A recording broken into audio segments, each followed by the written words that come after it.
إن الحمد لله والصلاة والسلام على أشرف الأنبياء وعلى آله وأصحابه ومن والاه. أما بعد, we are continuing with our series of khutbah on Surah Al-Kahf and the life lessons from Surah Al-Kahf which Allah subhanahu wa ta'ala sent us to protect us from Dajjal. Rasulullah sallallahu alaihi wasallam said in a hadith that is narrated in Al-Hakim and Al-Dhahabi, he said, whoever recites Surah Al-Kahf in the manner in which it was revealed, it will serve for him as a light on the Day of Judgment from his place where he used to live to Makkah. And whoever recites the last 10 verses, the last 10 ayat, and it happens that the Dajjal should appear after that, the Dajjal will not be given power over him. In another hadith, which is recorded in Muslim and also by Imam An-Nawawi in Riyadh Salihin, it's reported from Abu Darda radiallahu anhu that Rasulullah sallallahu alaihi wasallam said, anyone who memorizes 10 ayat from the beginning of Surah Al-Kahf will be protected from Dajjal. So inshallah, may Allah give us the tawfiq to memorize the first 10 as the last 10 ayat of Surah Al-Kahf, and to also recite the Surah Al-Kahf regularly on Juma.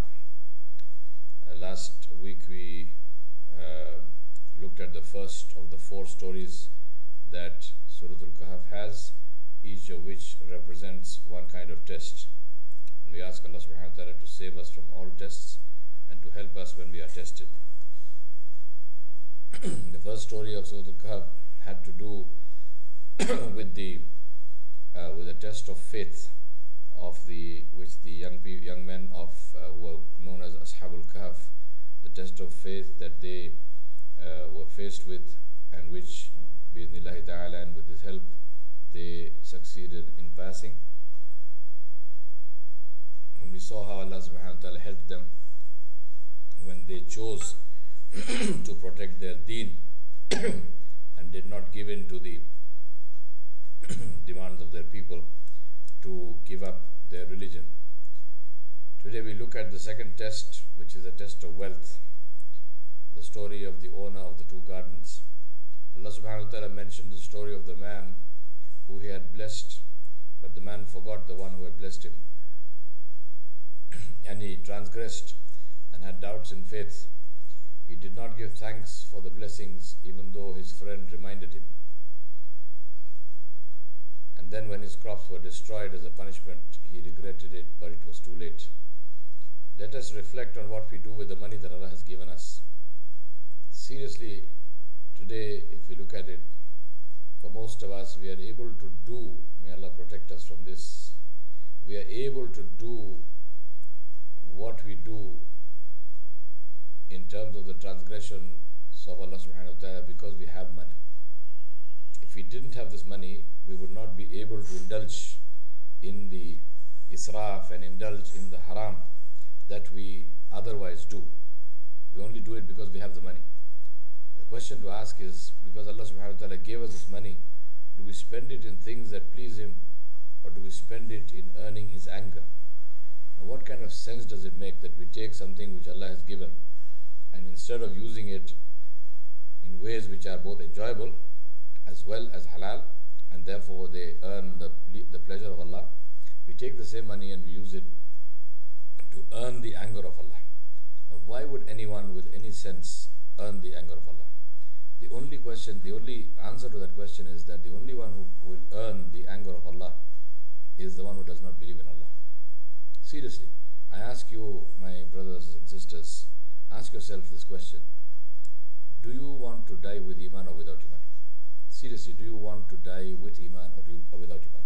Do you really believe in Allah subhanahu wa ta'ala? Seriously, go sit down somewhere quietly by yourself and ask this question. Get the foundations right, because if the foundation itself is wrong, then no matter what you build on that foundation, it is going to collapse. So all the knowledge that we gain without looking at the foundation, because without looking at the aqaid, without looking at the tazkiyatun nafs, without looking at our ikhlas, this knowledge is going to be a hujjat against us on the Day of Judgment.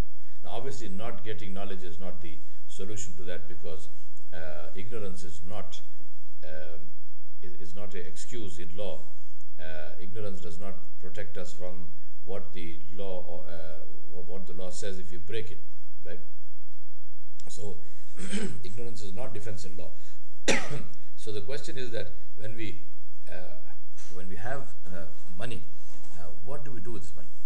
Now, do we have the same attitude as this man had, that when someone warns us against spending the bounty of Allah subhanahu wa ta'ala haram ways, that we get angry with them, we get irritated with them, and we blame them, and we may Allah protect us, we actually try to harm them? Is this the correct attitude?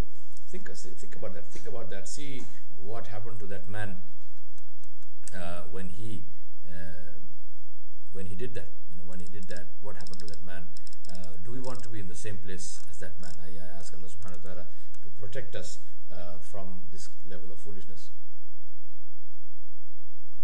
Allah subhanahu wa ta'ala mentioned, أعوذ بالله من الشيطان الرجيم بسم الله الرحمن الرحيم واضرب لهم مثل الرجلين جعلنا لأحدهما جنتين من عنب وحففناهما بنخل وجعلنا بينهما زرعا كلتا الجنتين آتت أكلها ولم تظلم منه شيئا وفجرنا خلالهما نهرا وكان له ثمر فقال لصاحبه وهو يحاوره أنا أكثر منك مالا وأعز نفرا ودخل جنته وهو ظالم لنفسه قال ما أظن أن تبيد هذه أبدا وما أظن الساعة قائمة ولئن رددت إلى ربي لأجدن خيرا منها منقلبا قال له صاحبه وهو يعابره أكفرت بالذي خلقك من تراب ثم من نطفة ثم سواك رجلا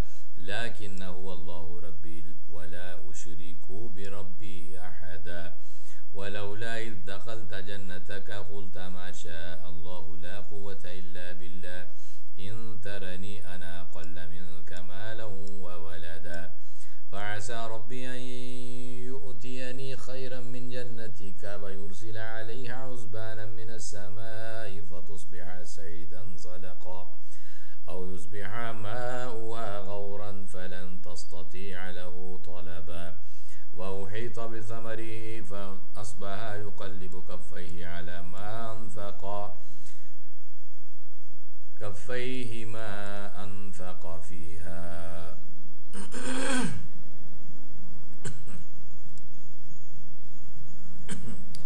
وأحيط بثمره فأصبح يقلب كفيه على ما أنفق فيها وهي خاوية على عروشها ويقول يا ليتني لم أشرك بربي أحدا ولم تكن له فئة ينصرونه من دون الله وما كان منتصرا هنالك الولاية لله الحق هو خير ثوابا وخير عقبا واضرب لهم مثل الحياة الدنيا كماء أنزلناه من السماء فاختلط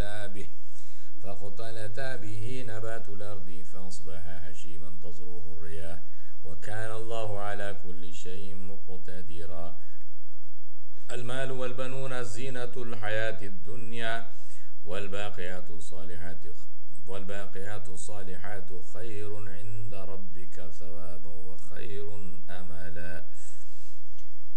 Sadaqallahu al-Azim. Allah subhanahu wa ta'ala said, and put forward to them the example of two men. Unto one of them we had given 2 gardens of grapes, and we had surrounded both with date palms, and had put between them green crops. Each of those 2 gardens brought forth its produce, and did not fail in the least. And we caused a river to gush forth in the midst of them. What a beautiful description, and what wonderful orchards and fields on either side of a river. How beautiful it must have been, and how huge and vast. And then Allah said, and he had property of fruit, and he said to his companion in the course of their talk, I am more than you in wealth and stronger in respect of men. And he went into his garden in a state of pride and disbelief, in a state of arrogance, unjust unjust to himself. And he said, I think not that this will ever perish. SubhanAllah, what do we do? What is our attitude with regard to what Allah subhanahu wa ta'ala has given us? How do we treat what Allah has given us? We are arrogant with Allah subhanahu wa ta'ala, and we think that whatever we have will last forever. We do not think that this will ever go away. SubhanAllah, may Allah protect us. And then Allah said, and I think not the hour will ever come, and if indeed I am brought back to my Rabb on the day of resurrection, I surely will find better than this when I return to him. This false hope in the mercy of Allah subhanahu wa ta'ala when we are disobeying him is one of the biggest traps of shaitan. Shaitan does this. Shaitan tells us that Allah is Ghafur Rahim. We are committing haram and somebody tells us, look, don't do this, this is haram, you will be punished. And Shaitan says, no, don't worry, these are all these Maulvis and Mullahs, they have no sense. Just forget that. Allah is Ghafur Rahim. And this is what is mentioned in this ayah. Here was a man who was being arrogant, who was transgressing his boundaries, and when his friend reminded him, the man says, don't worry about that. Allah is Ghafur Rahim. Allah will give me better than this when I meet him. Inshallah, we ask Allah subhanahu wa ta'ala to give us better than what we have today. But what did Allah say? When and to whom will He give better than what they have today? Not to people who use what they have today in haram ways. Not to people who use what they have today in ways which anger Allah subhanahu wa ta'ala. If you are earning the anger of Allah, then you will get the anger of Allah. You're working to earn the anger of Allah and you expect to get His pleasure? I mean, how is this possible? Then what about the man or woman who is working to earn the pleasure of Allah? What should they get? You are working to earn the anger of Allah and you get the pleasure of Allah. And the person who is working to earn the pleasure of Allah also gets the pleasure of Allah. Then where is justice? Where is justice? No, this is from shaitan. This is shaitan who makes you believe that it is possible to try to earn the anger of Allah and you will still get His pleasure because He is Ghafur Rahim. We do not deny that Allah subhanahu wa ta'ala is Ghafur Rahim, and we also do not deny that He is Shadidul Iqab. Allah subhanahu wa ta'ala will punish for things where He said He will punish. So it is time for us to make tawbah immediately, instantly, without any delay whatsoever, and ask Allah subhanahu wa ta'ala to be pleased with us and ask Allah subhanahu wa ta'ala to forgive us. We continue, ayah number 37. His companion said to him during the talk with him, do you disbelieve in Him who created you out of dust? That is Adam alayhi salam. Then out of nutfa, the seminal fluid, then fashioned you into a man. But as for my part, I believe that He is Allah, my Rabb, and none shall I associate as partner with my Rabb. It was better for you to say when you entered your garden, that which Allah wills will come to pass. There is no power but with Allah. If you see me less than you in wealth and children, it may be that my Rabb will give me something better than your garden, and will send on it, and He will send on it, meaning on your garden, husban, that is torment, or a bolt of lightning from the sky, and then it will be slippery earth, or the water of your garden becomes deep sunken underground, so that you will never be able to seek it. And so his fruits were encircled with ruin, and he remained clapping his hand with sorrow over what he had spent upon it, while it was all destroyed on its trellises, and he could only say, would I had ascribed no partners to my Rabb. I wish I had not ascribed partners to my Rabb. And he had no group of men to help him against Allah, nor could he defend or save himself. Now, the thing to ask ourselves is this, that what was the shirk that this man was committing? Was he worshipping someone other than Allah? So what was this shirk, and why is he saying, I wish I had not ascribed partners to my Rabb? Arrogance is shirk. He was making himself sharik. He said, this is my doing, I have done, and I have got this and that. And his arrogance, this is a form of shirk, to put yourself in the position and not thank Allah subhanahu wa ta'ala, and to say that all you have is because of yourself and because of your effort and so on and so forth, and to use what Allah subhanahu wa ta'ala has given in earning the anger of Allah subhanahu wa ta'ala. This is to have partners and ascribe partners to Allah subhanahu wa ta'ala. We ask Allah subhanahu wa ta'ala to save us from this. And then Allah subhanahu wa ta'ala continues, ayah number 44.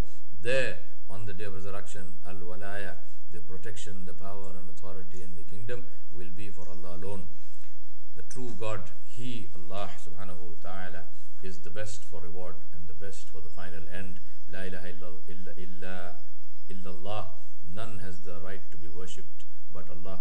And put forward to them the example of the life of this world. It is like the water which we send down from the sky, and the vegetation of the earth mingles with it and becomes fresh and green, but later it becomes dry and broken pieces which the winds scatter, and Allah is able to do everything. Wealth and children are the adornment of the life of this world, but good righteous deeds that last are better with your Rabb for reward and better in respect of hope. Allah subhanahu wa ta'ala reminds us that one day we will stand before Him and answer. And He told us about what happened to Shaitan when he disobeyed Allah and warned us against taking him as our friend instead of Allah.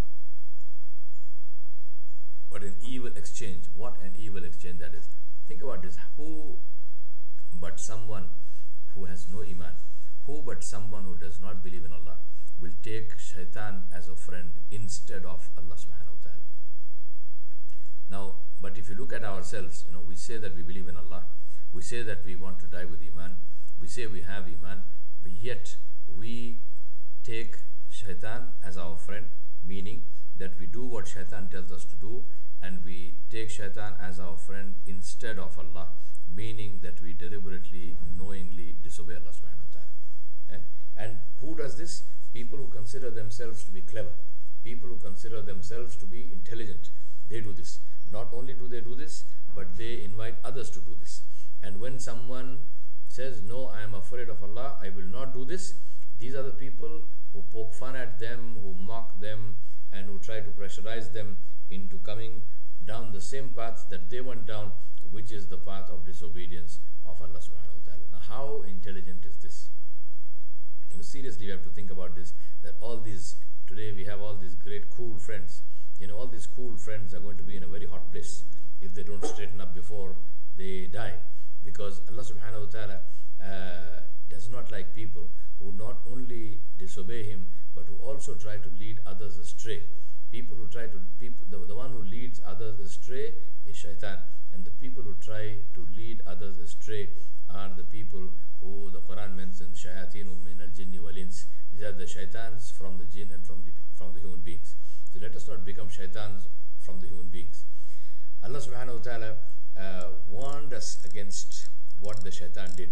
Allah subhanahu wa ta'ala in the ayat that come after this one from 47 onwards, Allah subhanahu wa ta'ala said, and remember the day we shall cause the mountains to pass away like clouds of dust, and you will see the earth leveled as a level plain, and we shall gather them all together so as not to leave anyone behind. Now think about that. The mountain, Allah subhanahu wa ta'ala mentioned the mountain in Surah Naba. Wal jibala awtada. He said the mountains are pegs. They are the symbols of strength, the symbols of power, and they are set on the earth as pegs to stabilize the earth so that it doesn't shake. And the same mountains, we will see them pass before our eyes like clouds of dust. What a day that will be. We ask Allah subhanahu wa ta'ala for His protection from the horrors of the day of judgment. And Allah said He will level the earth and He will gather everyone, and they will be set before your Rabb in lines, rows, saffan safa, and Allah subhanahu wa ta'ala will say, now indeed you have come to us as we created you the first time. Nay, but you thought that we had appointed no meeting for you, and that the book of record will be placed, and the book of record will be placed in the right hand for a believer and in the left hand for a disbeliever. We ask Allah subhanahu wa ta'ala to decree that our book of records is given in our right hands. And then Allah said, and you will see the mujrimun fearful of what is recorded therein. They will say, Ma li hadha al-kitab la yughadiru saghiratan wa la kabira. Woe to us, what sort of book is this that leaves nothing, neither a small thing nor a big thing, but has recorded it with numbers. And they will find that what they did, they will find it placed before them, and your Rabb treats no one with injustice. Ajib, Allah subhanahu wa ta'ala talks about these people who on the day of judgment will stand before Him in their heads hanging in shame. They will say on that day, they will stand before Him, and Allah subhanahu wa ta'ala said, وَلَوْ تَرَى إِذِ الْمُجْرِمُونَ نَاكِسُوا رُؤُوسِهِمْ عِنْدَ رَبِّهِمْ رَبَّنَا أَبْصَرْنَا وَسَمِعْنَا فَارْجِعْنَا نَعْمَلْ صَالِحًا إِنَّا مُوقِنُونَ.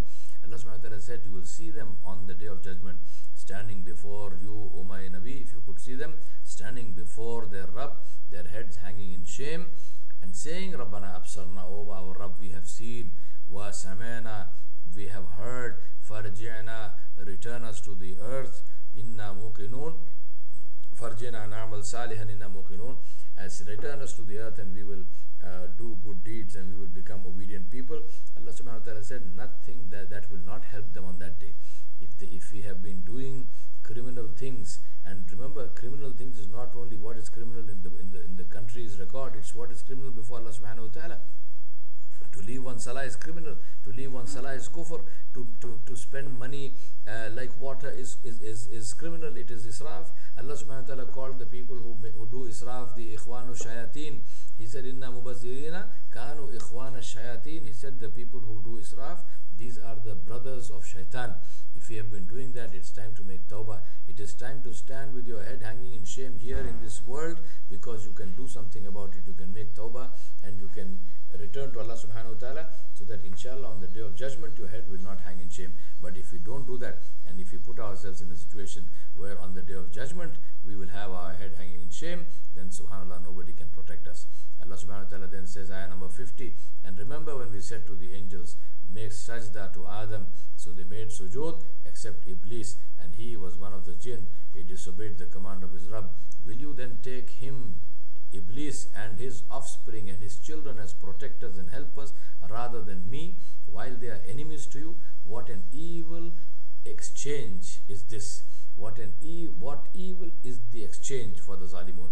And remember, Allah subhanahu wa ta'ala has always mentioned here zalimun, and he says mujrimun, which means that it does not the word does not refer only to the people who are not Muslim. It refers even more to the people who are Muslim, yet they behave as if they are not Muslim. SubhanAllah, we should really think about that and say, Allah, how can we escape from this shaitan? And we ask Allah subhanahu wa ta'ala for his protection, that we should not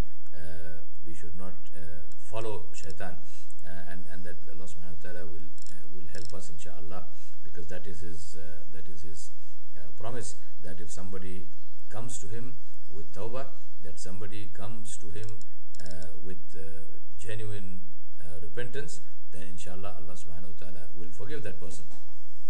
My brothers and sisters, I advise you and myself never to do anything that displeases Allah subhanahu wa ta'ala, no matter who else it pleases, and never to do anything that pleases anyone, no matter who that is, if that displeases Allah.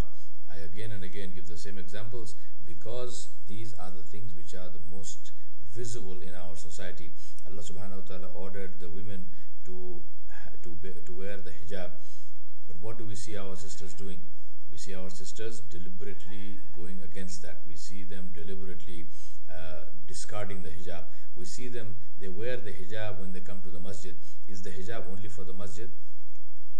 This behavior of a certain type of dress in a place of worship is not from Islam.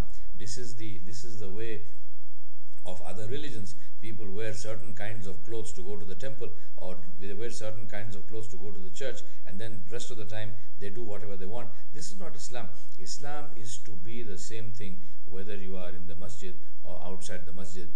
The Islam is, there's no difference between the Islam in the masjid and the Islam outside the masjid. In the masjid we are before Allah subhanahu wa ta'ala. Outside the masjid we are also before Allah subhanahu wa ta'ala.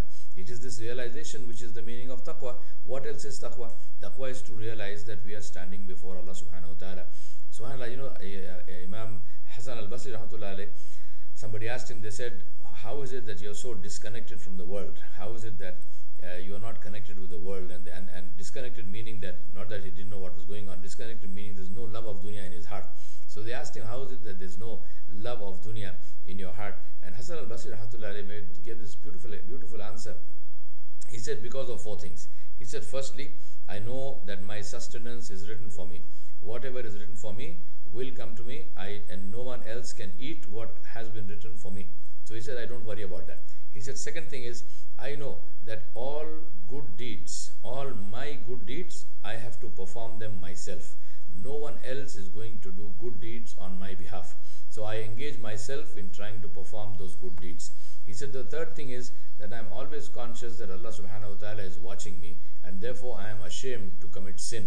He said, I am ashamed to commit sin because I know Allah is watching me. So I don't want to do something which will make me look bad before Allah subhanahu wa ta'ala.